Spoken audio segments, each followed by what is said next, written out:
Well, good afternoon, everyone. Can I have a bit more light so I can see you guys' faces? Yeah, because I'm scared when I talk to the black. It was a wonderful talk. I was sitting there, I was touched and moved. It reminds me a lot of things that happened to me. But first I would say I'm not talented a person. And I'm not well trained. And I have a lot of I never listened to my teachers, and my mother said, you should have to do this. I said, no, I would never do that. Not like Paul said, everything his coach told him, he listened, and he believed it. And to me, everything I heard on the media, everything I heard from people talking, it takes me 2 or 3 seconds to think about, is that true? Can I do different? This is something that I've been trained for years. I trained myself to do that. I'm not a talented person because I failed many, many times. I tried 7 years in a primary school. Normal student, 5 years primary school. Because my school was too bad. They say it's too bad because everybody tried to enter the university or enter a good middle school, and we all failed. And I was one of the failure person. And I failed for key middle school, key high schools. I failed 3 times for the universities.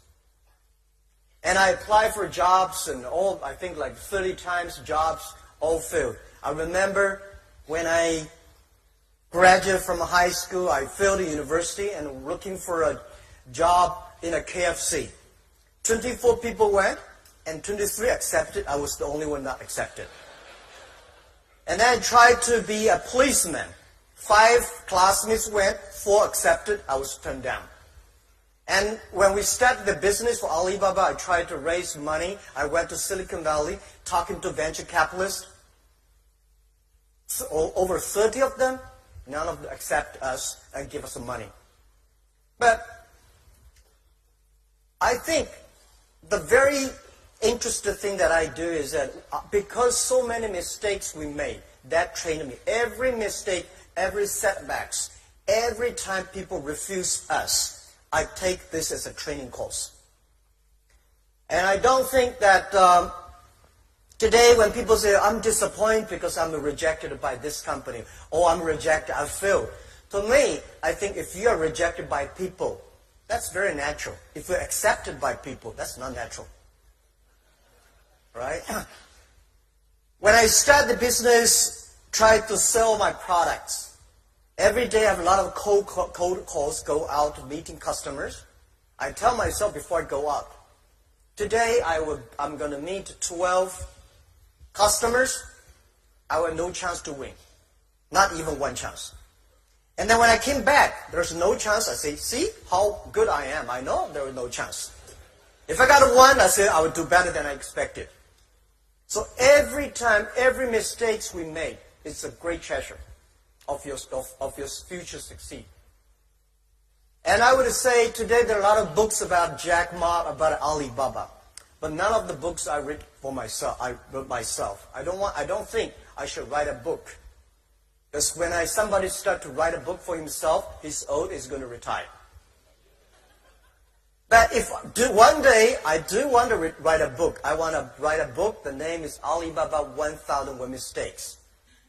It's the mistakes that make us different. Every time we learn, and every mistake we make, we check ourselves. I find a lot of people fail, always think, I failed because of that guy's fault. Every mistake we made, every time we fail, it's our fault. It's my fault. And how we can correct. How can we do better next time? I start to share a lot of my experience and ideas with many entrepreneurs in China. I want to tell them the thing they should learn is the failure stories of the others. My training course is the failure experience. You know, I was not trained to be a I was trained to be a high school teacher. I never got a 1-day training in a business school. Luckily, I was not trained to be an MBA school student. I sent a lot of young people went to MBA schools past years. They were very smart before they go. When they came back, they're all stupid. Because they think, this is a professor thing, this is economist thing, this is, we should do that. Because they were so active in thinking, but when they came back, they're like frozen. And the school that I'm setting up in China for teaching entrepreneurs and helping entrepreneurs, most of the case studies are the case studies that is failure stories. Why people fail. Most people fail. It's just like going to business. It's like going to the battlefield. Only those people who survive, they are the winners. So when you go to the business field, you have to learn what are the mistakes the other people make. And don't worry, I think most of the mistakes, how stupid that guy is. How can you make a mistake like that? You will. You will. So I try to teach myself. I read many case studies that why people fail. And constantly conscious, this guy is so smart. If he fail in this way, why I have a chance to win? So the more you learn about that, that will make you more positive. And the other thing I want to share with you guys is that always use your own mind to think. The difference between you, your education, your background, your experience are so different. So you should not always follow the others, but follow your own rules. When I compete with those people who are very experienced and old, I say, wait, give me 30 years. When he's getting old, I have my chance. When I compete with people who are rich, can do anything, I say, yes, let's compete 15 years later. I prepare now. So always you have a chance to win. If you really, I'm lucky enough to meet a lot of people in this world. They're very successful people. Bill Gates, Warren Buffett, and even Steve Jobs, and a lot of people. I found those people who successful, they have some wonderful characters, like Usain Bolt. They are optimistic. They never complain. If you're not optimistic, you have no chance to win, right? And if you complain, well, when I complained a lot when I was young. I say, wow, when I want to do some software, Bill Gates did it. When I do this, and that guy did. Right? When I want to have some fried chicken, KFC did better than we did. And we always try to be as successful as Bill Gates. It's impossible. There's only one Bill Gates. A lot of people say, well, Bill Gates did not finish Harvard, so I should leave Harvard. There's only one Bill Gates. So I think those people, they are always very optimistic. They always see the brighter future. And even also, they never complain. Because when people complain, they are losing opportunities. They are blind their mind. So later I learned, where is the opportunity is? The world is full of opportunity if the world is full of complaining people. If you can solve the problem that people complain, that's the great opportunity. And I find many of my friends in the high school, universities, I met them these years, the only thing I found that they are still complaining. Well, don't laugh. We have a lot of people complaining in this world. That's why those people never make progress. And we have to say, when you complain, think about how can you solve this problem. So I think the world is changing so fast. You cannot stop it. This is the best time, and this is also the worst time. But it depends on how is your attitude. I think it is the best time of the century. The human beings have never been that lucky at this time. When you see a financial crisis, you have this, you have that, you have all kinds of problems. But what I see is, it's the signal, it's the symbol that is something big is happening. And we are lucky at this age, at this moment, we are there. The first, I say, the three technology revolution all fundamentally changed the world. The first technology revolution, the industrial technology revolution, changed the world. Those people who live there, lucky. The second technology revolution, Also, the NH giving a lot of opportunities to human lives. This is the third. And we're lucky. And every technology revolution comes, there is a huge turbulence of the society. It's going to kill a lot of jobs. It's going to create a lot of jobs. And believe me, there's one thing I studied. Every technology revolution takes about 50 years. The first 20 years is about technology. The next 30 years is about utilize of this technology, application of this technology. So the first one, that, second one, that, this one, third. The internet has just passed 20 years. The next 30 years are so critical to any country, to anybody. Whether you like it or don't like it, a lot of great jobs today you think is a great job is going to lose. Something new is happening. Something interesting is happening. So if you call last 20 years, it's called internet technology. Next 30 years is called internet time. And this is something that I'm calling on a lot of young people. I said, please pay attention to those people who are below 30 years old. And next to 30 years. And pay attention to those companies who are fewer than 30 people. And I think why one of the reasons Alibaba succeed is 19 years ago when we started the business, especially 15 years ago when we started Taobao, the B2C model. No, it's so difficult to convince successful people to use your service, especially it is a new service. Nobody wants to try it. And those people who are not successful. 亲爱的观众朋友，很高兴你能够看到这个视频。如今互联网已经是趋势了，你在玩电脑和手机是否想过，通过一台电脑或者一部手机，在家就可以创业，转发分享就秒结到账，没有投资，没有风险，不用开店囤货，不用打理，不用东奔西跑，在家兼职全职都可以。很多的网民利用1个月的时间就月入过万了，甚至更多。厂家直销的网购商城几十万款商品，别人网购我们直接从中提成，有手机就能做，一部手机在家就可以创业，转发分享就秒结到账。大家听到这里，请你拿出你手中的纸和笔，记下我的联系方式。我的 QQ 和微信是11517882292，我的 QQ 和微信是11517882292。一部手机在家就可以创业，转发分享就秒结到账。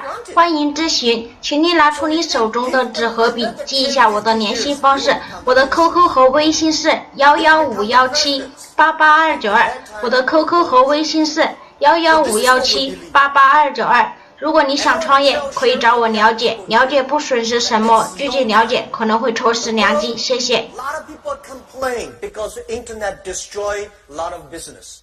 It's not internet destroy a lot of business. It's the backward thinking, attitude, close themselves, want to keep yesterday, these thinkings that destroy themselves. And I want to say that people say technology killing jobs. No, every technology revolution create more jobs than people thought. But they create different jobs. This is us. This is the opportunity. For China and Asia, I think there will be several new technology, several new trends that is going to change the world. I say new retail, new financing, and new technology, new manufacturing, and new energy. These 5 new things is going to happen, is going to change everybody, every industry, every business in the next 10 to 20 years. What is new retail? So today, e-commerce in China grow that fast. The traditional retail does not work very well. One of the reasons why Chinese e-commerce grows so fast, faster than the USA, because the USA traditional retail was so good.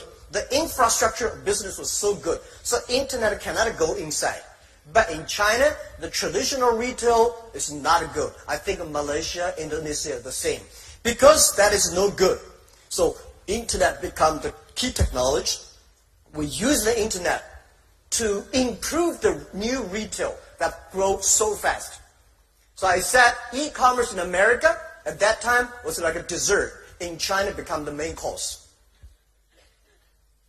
What is the new retail? The new retail means online and offline plus logistic together. Working together, it's going to be a new retail. So in next 10, 15 years, there will be no online business, offline business. It's all going to be online, offline, working together. That is the future. And what is the new manufacturing? In the last centuries, right? The manufacturing means scalability. Large scales, standard. Because when you say Walmart, right, you have an assembly line, you have a standard and cheaper labor cost. And I think this century is tailor-made. Everything should be tailor-made and smart-made. And a lot of things are going to change. When you put an operating system in a phone, making phone calls is only 20% of the use. 80% of the use of the mobile phone today has nothing to do with making phone calls. Imagine if we put an operating system in a car, if we put an operating system in a lights or in any refrigerator, washing machine, the world is going to change. And everything is going to produce noise. So the new manufacturing is going to change a lot of industry. Today, if your industry is based on assembly line, standard, and large scale, low cost, low value, low price, you have no future. And the third, new financing. In the past 200 years, the financial institute is trying to focus on 2080 ways. Everything they do, everything they design is for 20% of the big companies, multinational companies, rich companies. They do not care about the 80% of the companies or consumers, small business that don't have the financial support. So the new financing is using the data technology, using new technology to empower those 80% of the small business, consumers that never be able to reach. The internet is going to change. And I'm sure that a lot of big banks, traditional banks, will cry for that. Today, they are not made for those 80% of the markets, 80% of consumers. And this wave is going to be coming much faster than you think. The mobile technology, mobile payment. Today in India, right, only within 2 years, our partner there has already used a mobile phone to pay 200 million people using mobile phone to pay and get the money. So if you're using traditional ways, it's almost impossible within 2 years. So the new financial institution is going to change. The new financial system is going to change the world. The next is about new technology. Well, in Asia, we lost the IT. Today we're in the DT. I say from IT technology, IT time to DT time. It's not Donald Trump time. The data time. It's totally different concept. IT is to make yourself strong, to enable yourself. DT is to enable the others. DT is so powerful.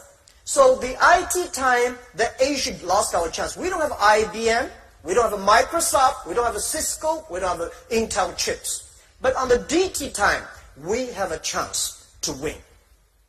And I think Asia and small business, especially those countries with low IT technology, it's a chance for us.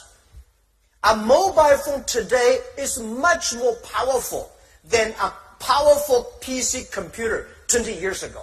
And look at Asia, look at Malaysia, Indonesia, Philippines. So many farmers are using mobile phones. If we can use the mobile technology, collect the data, things are going to be changed. So how we should put efforts, not following the IT way, but following the DT way. What is the mobile technology? What is the data technology? What is artificial intelligence or machine learning? These are the things I think Asian people can have the great opportunity to win. And then finally, I would say, but not least, this is the new energy.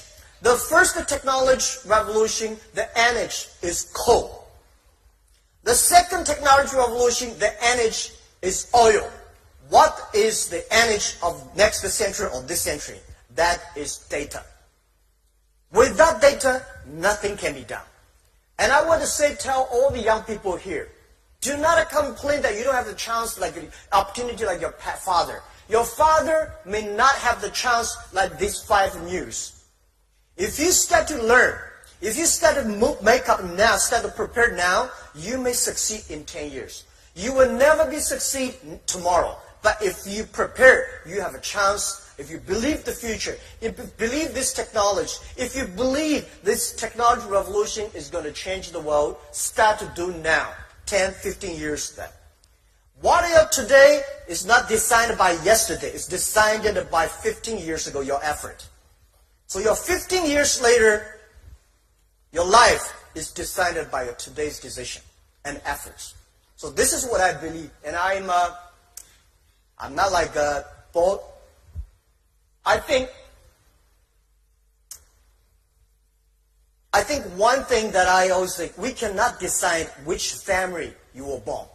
If you happen to be born in a Bill Gates family, you're lucky.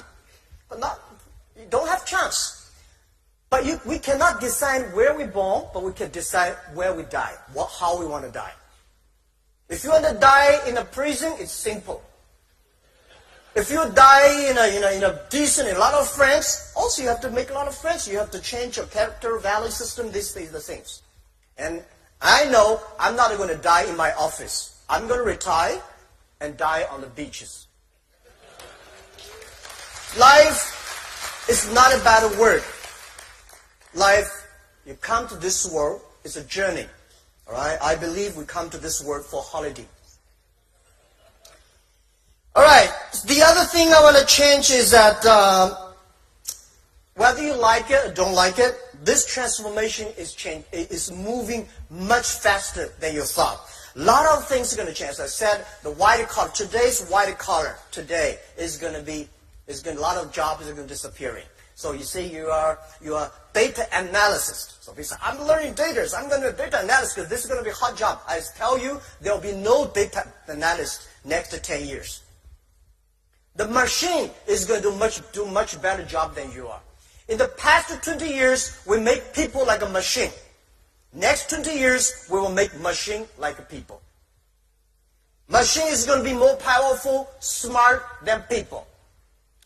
And I think I told my team 8 years ago, I said, in 30 years, the best CEO of that year, of the cover man of Time magazine, will be a machine. You like it, don't like it? Let's wait and see if we can live for 30 years. Because in the past centuries, people the business focus on manufacturing. And next 30 years, business should focus on creativity. So because of that, a lot of things should be changed. Let's change the education. Let's change the way we teach the kids. I think we should put not only the knowledge, machine can remember knowledge much faster. I said to a lot of people, say, when we compete who is smarter, we say, well, this guy recite, can remember every words, every poems, every sentences. He's very smart in remembering. I tell you, machine can remember better than you do. And those guys who can calculate faster, machine can calculate faster than you are. Machine never get angry, never get tired. They can always do a better job than you are. So if you in the future want to compete with the machine who is more knowledgeable, you have no chance to win. How we can compete with machine? I think we should teach our kids culture, value. These are the things that human can always win the machines. That is why we should teach the kids. There are two things I think the education focus on: imagination and creativity, and teamwork. These are the things that we should teach our kids. We should teach our kids music. We should teach our kids sports. Sports make the kids understand what is teamwork. Music make people understand. Music and painting make kids understand what's imagination, creativity. So if we do not start to change the education, the thing we teach the education, we are going to be in big trouble. Our kids will always complain. It's not their fault, it's our fault if we don't start to do it. So I believe in the future, it's not about the competition of knowledge. It's about competition of wisdom, of experience. How can you survive in such a mobile, such a complicated, sophisticated world? And I say today people are worried because machine getting smarter. They play chess, they play Go better than human beings. So, oh my God, what am I going to do? I never worry about that. Why I don't worry about that? Machine. I don't like the artificial intelligence, the word artificial intelligence, AI. For me, AI means Alibaba inside. It's not artificial intelligence. Artificial intelligence, if you try to teach a machine to do things that human being can do, it's just an insult of the people. Machine's supposed to do the things that a human being cannot do. That is something we should do. So I believe it's not artificial intelligence. It should be machine intelligence. Do something that people cannot do, human being cannot do. Like cars. We know car can run faster than human being, but we never make a car like a human being. If you make the wheels like this, car can never run fast. Wheel is a wheel, and human beings do not have wheels. So let's do something that is different. And calculation, big data, and all these things, we have to know very clear that human being, I'm an optimist, human being will always win machines. Don't worry too much about that. I never worry about the things most of the scientists are worried about. I never worry about the things prime ministers worry about. I only worry about things I worry about. Because in Alibaba, I have already enough things to worry about every day. The next thing I want to say is that the business people here, young entrepreneurs, I heard young people talking about, I was like, I don't have a chance like a Lee Ka-shing, I don't have a chance like a Mr. Kwok, I don't have a chance like that. I tell you one thing, they may not have a chance like you at that time called entrepreneur. What is entrepreneur? Entrepreneur, to my understanding, is social scientist plus artist. You have to be a social scientist. You understand a human being. You understand the behavior. Then there's need, change yourself. And you should be very artistic. How do you make the team? The reason why Jack Ma succeed is not because I'm that smart. Because I'm a great people. I know how to work with them. And the great people and I will know how to understand the society. What's the need? So if you want to be a company to be more successful, you have to sure what big problem you solve for society. The big problem you solve the society, the big opportunity is, and the more successful you will be. If you solve the problem for your own village, it's a village company. If you solve the problem from a province, you're a provincial company. If you solve the problem for the nation, you're a nation company. This is the responsibility, depends on how you can work on that. And what is entrepreneur is going to transform? Entrepreneur is going to transfer to netrepreneur. Net entrepreneurs. I believe at least 90% of the business in next 20, 30 years will be online.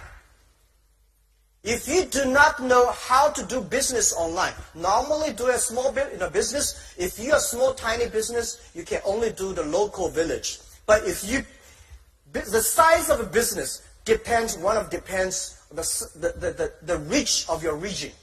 So today, when you use the internet, you can reach the other part of the world, cross the nations, cross the provinces. You understand. It's about respect the other culture, create value for the other people. So I think next 30 years, it's not the world of internet companies. It's the world of those companies who can use the internet better.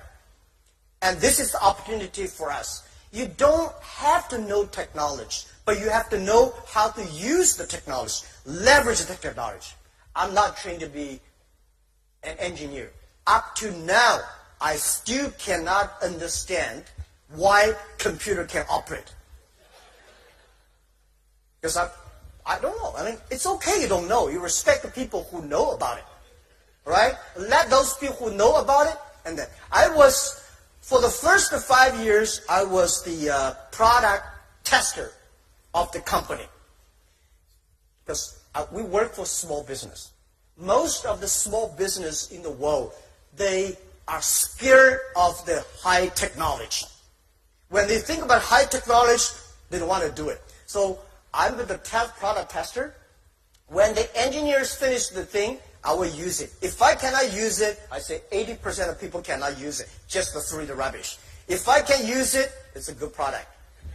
And I don't want to read any manuals. I just want dumb click, get what you want. And people talk about, if you're an entrepreneur, you have to have money. No, not necessarily. It's not the money make the difference. If money can make the difference, there's no chance for us. One of the key reasons why Alibaba survived for the first 10, 15 years, because we don't have money. For the first 5 years. We did not raise money as much as the other companies. We're using every money, every cent very, very careful. Most of the companies at the bubble period, they die not because they don't have money, because they have too much money. When you have a lot of money, you want to have fancy offices. When you have a lot of money, you want to hire those people who are good and famous in the big companies. If your company is not ready, hire good people, hire some multinational companies, professionals. You are killing yourself. Don't do that. It's just like if you put a Boeing 747 engine in a poor tractor, it's going to destroy your tractor. And both sides are frustrated. I made a lot of mistakes on that. So when you don't have money, you will not make stupid mistakes like that.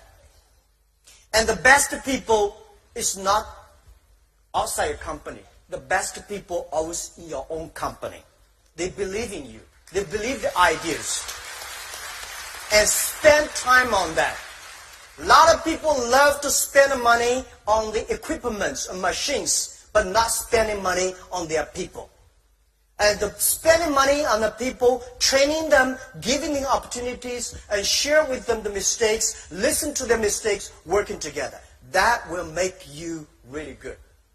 And I would say, people say, wow, how can Alibaba have that many talents? I tell you what, 15 years ago, when we started business for the first 3 years, we cannot hire people. People say, internet, Alibaba, such a strange name, right? And no money, no fun, no reputation. So we said, we hire people so difficult. So that we only hire those people if they're not that much disabled, we hire them. They join the company, and years later, when we got something and people get more powerful, they start to headhunting us. They take our good talents. And those people who were good, they were all headhunted. Those people were not good. They have nobody to headhunt them down, and they stay in the company, become very successful. To my understanding, those today, the best training, people, he's an expert of internet. Even today, before the data time comes, we already got a lot of data experts. I don't know, where's the data experts? Right? So, I think nobody is expert of the future. The expert of the future is you yourself spending time and learning from all those sufferings.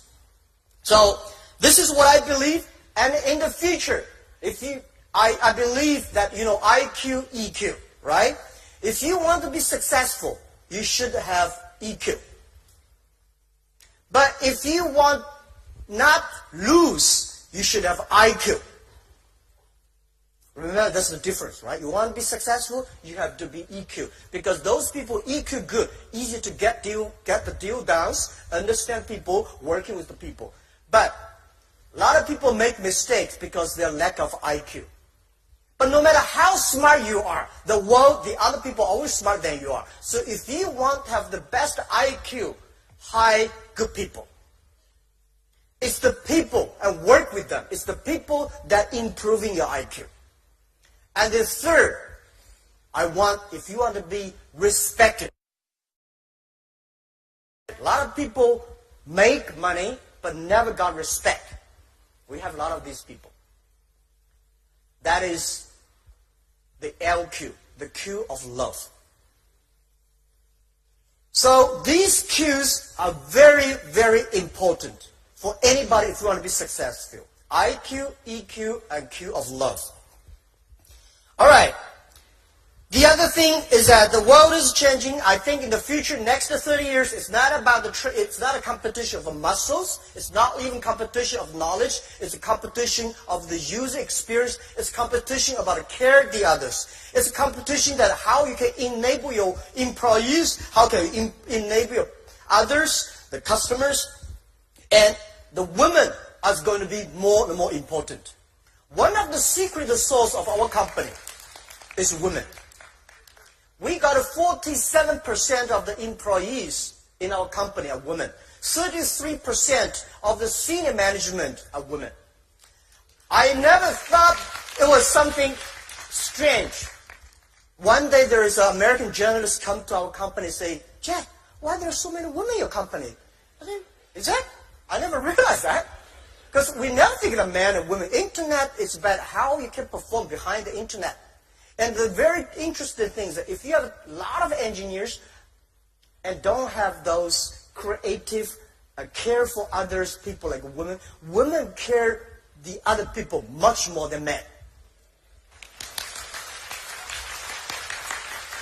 Right? Men care for their own power, promotion, pay. They care. But women, they care for the kids, the parents, the husband, and in my work. And they know how to change themselves to making sure the other people are good. If you have that quality, you have a chance to win. So I think women leaders in the 21st century is going to be like that. Not only leaders in the politician, but leaders in the business field, culture, everywhere. And I strongly believe that. If you want to make your company can be sustainable, please hire more women.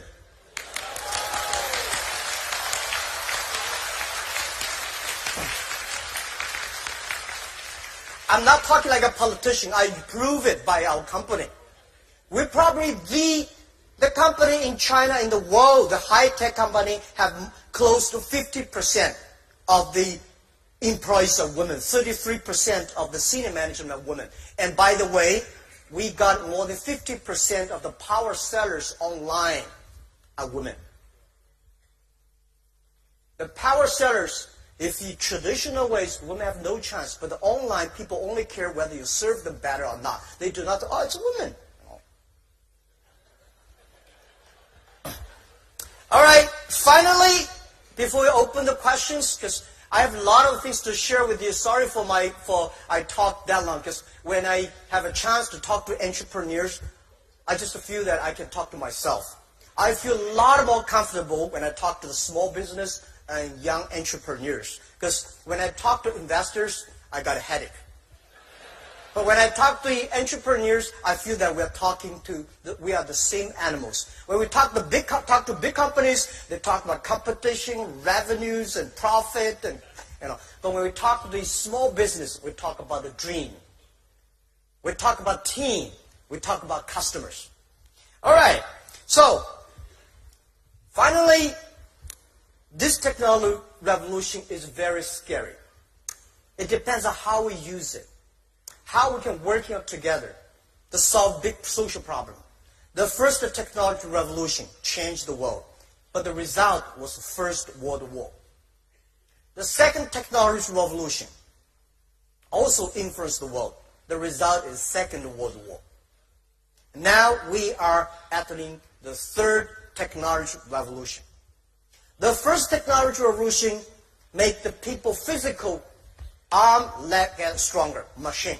Second technology revolution, people start long distance, train, planes, and they want to get more greedy. They go to the space, go to the moon.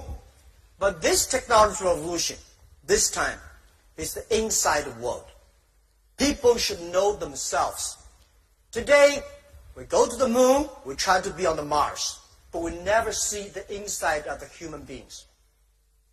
So I think this revolution is the liberation of the brains. If we do not deal with it carefully, we'll be in big trouble for the world. So the Third World War will happen. But this war is not against each other. This war supposed working together, the war against the poverty, the war against weather, environment, and the war against the disease. These things, if we can use the technology data, people will be better. So I think the internet, the e-commerce in the next 30, 40 years, if you want to make your business helping others, that the business world is going to be inclusive. The business world is going to be sustainable and make people happy and healthier. That's the future. And your business will be great. So I call happy and health are the double-edged strategy. This is all human beings want. Everything you do because of the data and technology